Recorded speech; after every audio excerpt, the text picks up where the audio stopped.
سیدنا عمر فاروق رضی اللہ تعالی عنہ کے دور میں ان کا ایک مرتبہ پھر ذکر ملتا ہے۔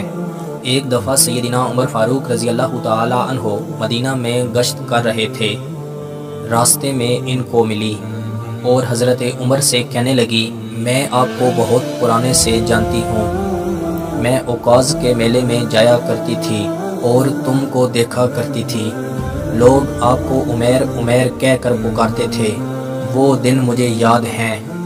اب لوگ آپ کو عمر کہتے ہیں، عمیر سے عمر بن گئے، اب تو لوگ آپ کو امیر المومنین کہتے ہیں، لیکن میری نصیحت ہے، اللہ تعالیٰ سے ڈرتے رہو، موت کو یاد کرتے رہو۔ جو لوگ حضرت عمر رضی اللہ تعالی عنہ کے ساتھ کھڑے تھے وہ کہنے لگے، جانے دیجئے۔ حضرت عمر فاروق رضی اللہ تعالی عنہ نے کہا، نہیں، تم نہیں جانتے ہو یہ کون ہیں۔ وہ کہنے لگے، یہ خلا ہیں جن کی شکایت اللہ تعالیٰ نے سن لی تھی، عمر کی کیا مجال ہے کہ عمر ان کو روکے۔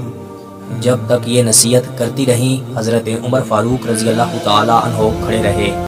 میں امید کرتا ہوں کہ آپ کو یہ ویڈیو پسند آئی ہوگی۔ مزید ایسی ویڈیو دیکھنے کے لیے ہماری یوٹیوب چینل کا وزٹ کریں، دوستوں کے ساتھ شیئر کریں، کومنٹس میں اپنی رائے کا اظہار ضرور دیں۔ ملتے ہیں انشاءاللہ اگلی ویڈیو میں۔ اللہ حافظ۔